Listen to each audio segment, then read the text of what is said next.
সুপ্রিয় বন্ধুরা, Airy elementary ইংলিশে স্বাগতম। বন্ধুরা, আমরা ইতিপূর্বে দুইটি ভিডিওতে 12 মনোপথংস এবং 8 ডিপথংস সম্পর্কে আলোচনা করেছি এবং আমরা অনুশীলন করার চেষ্টা করেছি। এই 12 and 8 20 সাউন্ডসকে বলা হচ্ছে ভাওয়েল সাউন্ডস, এবং এছাড়াও আরও কিছু সাউন্ড রয়েছে, আমরা আজকে সেগুলো দেখার চেষ্টা করব। তো তোমরা এখানে লক্ষ্য করছো আবারও লেটার, ফোনেম এবং সাউন্ড একই রকম আমরা দেখার চেষ্টা করি। হ্যাঁ বন্ধুরা, এখানে দেখো বি থেকে জেড পর্যন্ত আবারও আমি কিছু লেটার সংযুক্ত করেছি বা লিখেছি। এর আগে আমরা ভাওয়েল, 4টি ভাওয়েল থেকে, যেমন এই, ই, আই, ইউ, এই 4টি থেকে আমরা 8টি ফোনেম পেয়েছিলাম। এরপরে ছিল সি, ভি, এখান থেকে 2টি, আরেকটি প্রিন্টেড এই থেকে পেয়েছিলাম, আরেকটি পেয়েছিলাম 3 থেকে। এই হলো 12। এরপরে আমরা ওই 12 মনোপথংস থেকে ডিপথংস করার চেষ্টা করেছি এবং আমরা চেনার চেষ্টা করেছি। আজকে দেখব যে এগুলো বাদেও এইগুলো সব কনসোনেন্ট, এবং এই কনসোনেন্টগুলো যে সাউন্ড প্রডিউস করবে এই সাউন্ডগুলোর নাম হচ্ছে কনসোনেন্ট সাউন্ডস। তো আমরা কথা না বাড়িয়ে সরাসরি আমরা দেখার চেষ্টা করি। দেখো, এই যে বি লেটার, এই বি কে যখন আমরা স্ল্যাশের ভিতরে রাখলাম তখন এটি হলো ফোনেম, আর এটাকে যখন আমরা সাউন্ড প্রডিউস করলাম তখন এটি হলো ব। ব আসলে এটা ব এভাবেও হবে না, বা এটাও হবে না, আসলে এটা হসন্ত ধ্বনি হবে। এখানে আকার, ইকার, অকার বা কিচ্ছু নেই, অ এখানে নাই, শুধু হবে ব। এভাবে আমরা সবগুলো বলার চেষ্টা করব। আচ্ছা দেখি, ডি, ড, এফ, এখানে বাতাস পাস করে। এরপরে দেখি জি, জি, গ, এইচ, জেই। এখানে একটু সমস্যা আছে, লেটার জেই, কিন্তু এর সাউন্ড হলো ইয়া, যেটা একেবারেই মানে অসঙ্গতিপূর্ণ। এটি এই কারণে স্টার মার্ক দেয়া আছে, সচেতন থাকতে হবে সবাইকে। জেই, ইয়া। এবার খেই, খেই থেকে এখানে 2টি সাউন্ড হয়, একটা শক্ত একটু নরম, যেমন আর একটা হলো ক। এবার এল, এল থেকে ল, ল। এবার এম, এমটাকে অনেক সময় বলা হয় অথবা ম, ম। এবার এন, এনটাকে বলবো আমরা অথবা ন, ন। ফি, এই ফি থেকে আবার ডাবল, 2 ঠোঁট একখানে, আর একটা হলো প। আচ্ছা, আর, আর থেকে একটু ডিফারেন্ট ওয়েতে করতে হবে, যেমন ডয় বিন্দু র, এর মতো উচ্চারণ করতে হবে, র, র, র। এস, এখানে একটা বাতাস পাস হবে এবং এরকম শব্দ হবে। এবার ঠা, এই ঠা থেকে 2 ধরনের ইয়া হবে, সাউন্ড হবে, একটা হলো অথবা ট, ট, ইয়েস। ভি, ভি থেকে আবার একটু একটু ডিফারেন্ট ওয়েতে হবে, যেমন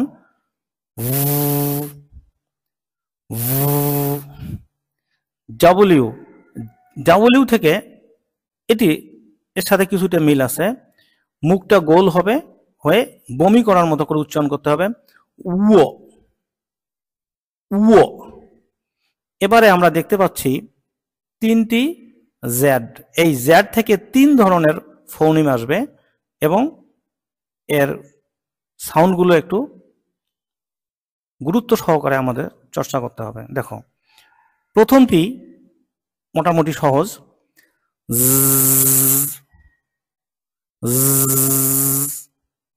দ্বিতীয়টি এইটি একটু কঠিন, যেমন জ নয় স নয়, মাঝখানে।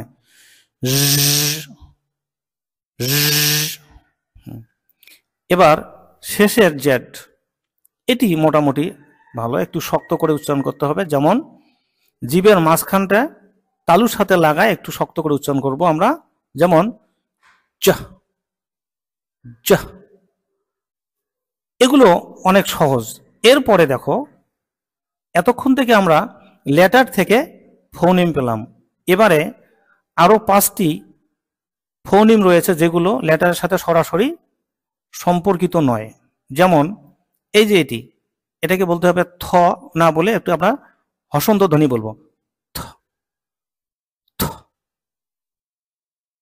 থ। এরপরেরটা এটা হলো দ না বলে দ দ। এরপরেরটা দেখো, এটা অনুস্বার, যেটা এই এন এর সাথে সম্পর্ক আছে, এই যে এন এর একটু এই বানানো আছে, এটা হবে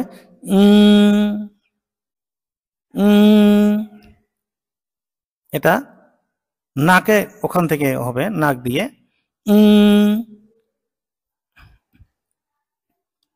এরপরে এই যে ধ্বনিটা, এটা হবে দেখো,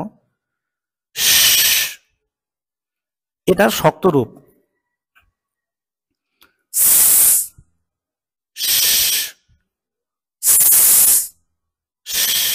এরকম করে চর্চা করতে হবে। এরপরে আরেকটি আছে ঠা এবং দুইটি একখানে মিলিত হয়ে এটা হচ্ছে চ চ, বাংলা যেটা আমরা চ বলি, হ্যাঁ, চ চ, এরকম। তো বন্ধুরা, এরপরে আমরা অগ্রসর হব, দেখি কি আছে। হ্যাঁ, এখানে কনসোনেন্ট সাউন্ড 24, আসলে এই সাউন্ডগুলোকে বলা হচ্ছে কনসোনেন্ট সাউন্ডস। কতটি? 24। এগুলো উচ্চারণের সুবিধার্থে আমি এগুলো এভাবে সাজিয়েছি। তো আমি একবার পড়ে শোনাবো, তোমরা আস্তে আস্তে শুনবে এবং প্র্যাকটিস করবে। ফ, ব, ভু, স, শ, ঠ, চ, থ, দ, জ, জ, ঝ, অথবা ম, অথবা ন, খ, ড, গ, হ, ল, র, ইয়া, উ। এভাবেই আমরা এগুলো চর্চা করার চেষ্টা করব। এরপরে এতক্ষণ থেকে আমরা যেগুলো শিখলাম এগুলো ছিল আইপিএ চার্ট। আইপিএতে কি আমরা পরবর্তীতে জানব। বন্ধুরা, এই রঙগুলো যেটা এখানে 12 ফোনিম রয়েছে, এইগুলোর নাম হলো মনোপথংস, আর এখানে 8 রয়েছে, এই 8টি হলো ডিপথংস, আর এখানে আছে 24, 8 8 8 24, এইগুলো হচ্ছে কনসোনেন্ট সাউন্ড, যেগুলো আমরা আজকে শিখলাম। তো বন্ধুরা, আমি এই চার্টটিকে সহজে রপ্ত করার জন্য বা বোঝার জন্য আমি আমার মতো করে একটু ডিফারেন্ট ওয়েতে তোমাদের সাথে শেয়ার করার চেষ্টা করেছি। তাই বলে মনে করিও না যে আমি এই চার্টকে অ্যাভয়েড করেছি, না, আমি এই চার্টকে ভালোভাবে বোঝার জন্য বা বোঝার সুবিধার্থে আমি কোমলমতি শিক্ষার্থীদের কাছে সহজভাবে উপস্থাপন করার জন্য আমি এই কাজগুলো করেছি। তো তোমরা ওই সাউন্ডগুলো যদি ভালো করে বুঝতে পারো তাহলে এখানে তোমরা অটোমেটিক বুঝতে পারবে। যেমন ই, ই, উ, উ, এ, আ, অ, অ, এ, আ, আ, অ। কি বোঝা যায় না? এভাবে তুমি সবগুলোই বুঝতে পারবে। আচ্ছা, এরপরে আসি, আমরা ফাইনাল স্টেজে আছি।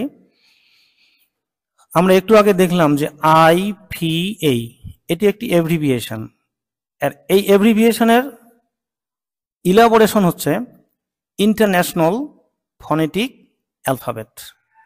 International Phonetic Alphabet, okay. এই সম্পর্কে যে পড়াশোনা আছে সেই পড়াগুলোর নাম হচ্ছে ফনেটিক্স। আসলে ফনেটিক্স একটি বিশাল সমুদ্র, অর্থাৎ মহাসমুদ্র। এখানে অনেক কিছু জানতে হয়, কিন্তু আমি আমার স্বল্প বিদ্যা নিয়ে এত বড় সমুদ্রে নেমেছি শুধুমাত্র কিছু শিক্ষার্থীকে এই ফনেটিক্সের প্রতি আত্মবিশ্বাসী করার জন্য, তারা যাতে এখানে শেখার চেষ্টা করে এবং পরবর্তীতে যেন তারা অনেক কিছু শিখতে পারে। এ কারণে আমার ক্ষুদ্র প্রচেষ্টা।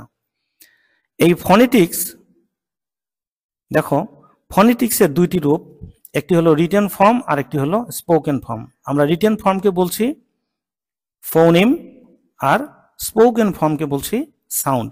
যেটি আমরা দেখেছি যে স্ল্যাশের ভেতরে একটা সিম্বল পেয়েছিলাম, সেটির নাম হচ্ছে ফোনিম, আর যেটি আমরা উচ্চারণ করেছিলাম সেটি হচ্ছে সাউন্ড, যেটা অলরেডি তোমরা দেখে ফেলেছো।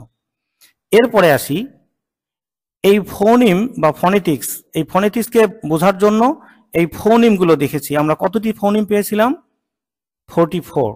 এই 44 ফোনিমসকে কয় ভাগে ভাগ করা হয়? দু ভাগে। একটি হচ্ছে ভাওয়েল আর একটি হচ্ছে কনসোনেন্ট। এরপরে দেখি, তাহলে আমরা বুঝলাম এই ভাওয়েল 20 অ্যান্ড কনসোনেন্ট 24। তাহলে বন্ধুরা এবারে একটু দেখি যে এই ভাওয়েলকে আবার ভাগ করা হয়েছে। দেখো, এই ভাওয়েল সাউন্ডস এটি আবার দুভাগে বিভক্ত, একটি হলো মনোপথংস আর একটি হচ্ছে ডিপথংস। মনোপথংস 12 অ্যান্ড ভাওয়েল ডিপথংস 8। এরপরে দেখো আবার এই মনোপথংসকে আবার দুভাগে ভাগ করা হয়েছে, একটি শর্ট ভাওয়েল সাউন্ডস আর একটি হলো long vowel sound. Short vowel sound 7 and long vowel sounds 5। তো আমরা আরেকটু রিপিট করি, please listen to me very carefully. This is IPA. This is an abbreviation. Its elaboration is International Phonetic Alphabet. আমরা যদি এই সম্পর্কে পড়তে যাই, সেই পড়াশোনার নাম হচ্ছে ফনেটিক্স, মানে হচ্ছে ধ্বনি বিজ্ঞান। এই ধ্বনি সম্পর্কে পড়তে হলে তার ইংলিশ হলো ফনেটিক্স। ফনেটিক্স জানতে গেলে, phonetics has to form, one is written form and another is spoken form. Written form is phoneme and spoken form is sound. Okay, now we should know how many phonemes are there in English. Yes, there are 44 phonemes, and these 44 phonemes or sounds are divided into two parts, vowel and consonant. How many vowel? 20. How many consonant? 24. This is the learning for us. And again, vowel sounds are divided into how many parts? Two parts, monophthongs and diphthongs. How many monophthongs? 12. And how many diphthongs? 8. So 12 and 8 equal 20. Is it okay? Next, again, monophthongs are divided into two parts, short vowel sounds and long vowel sounds. How many short vowel sounds? 7. How many long vowel sounds? 5. So 7 plus 5 equal 12। তো বন্ধুরা, আমার মনে হয় তোমরা একটু হলেও ধারণা পেয়ে গেলে যে what is IPA, what is phonetics and what is phonemes, what is sounds and what is phoneme, okay, and vowel sounds, consonant sounds. তো আমার ক্ষুদ্র অভিজ্ঞতায় আমি আমার সর্বাত্মক চেষ্টা করেছি তোমাদের সাথে এই বিষয়টি, মহাসমুদ্রের একটি বিষয় শেয়ার করার। আমার অনেক ভুল ত্রুটি হতে পারে বা হয়েছে, আমি জানি। তারপরও আমি আমার আপ্রাণ চেষ্টা করেছি তোমাদের সাথে সামান্যটুকু শেয়ার করার জন্য। আমার যদি কোনো ভুল ত্রুটি হয়ে থাকে, সবাই ক্ষমা সুন্দর দৃষ্টিতে দেখবেন। আর এই ক্লাসগুলো আমি রিকোয়েস্ট করব, শিক্ষক, শিক্ষার্থী, অভিভাবক এবং আগ্রহী কোনো শিক্ষার্থী থাকলে আপনারা চেষ্টা করবেন আমার ভিডিওগুলো দেখার। যদি সামান্যটুকু আপনারা উপকৃত হন, আমার এই পরিশ্রম সার্থক। আমি আশা করি আপনাদের সকলের দোয়ায় বা আশীর্বাদে আমি যেন আগামীতে আরও কিছু ভিডিও আপনাদের উপহার দিতে পারি। সে পর্যন্তই সকলেই ভালো থাকুন, সুস্থ থাকুন। ধন্যবাদ।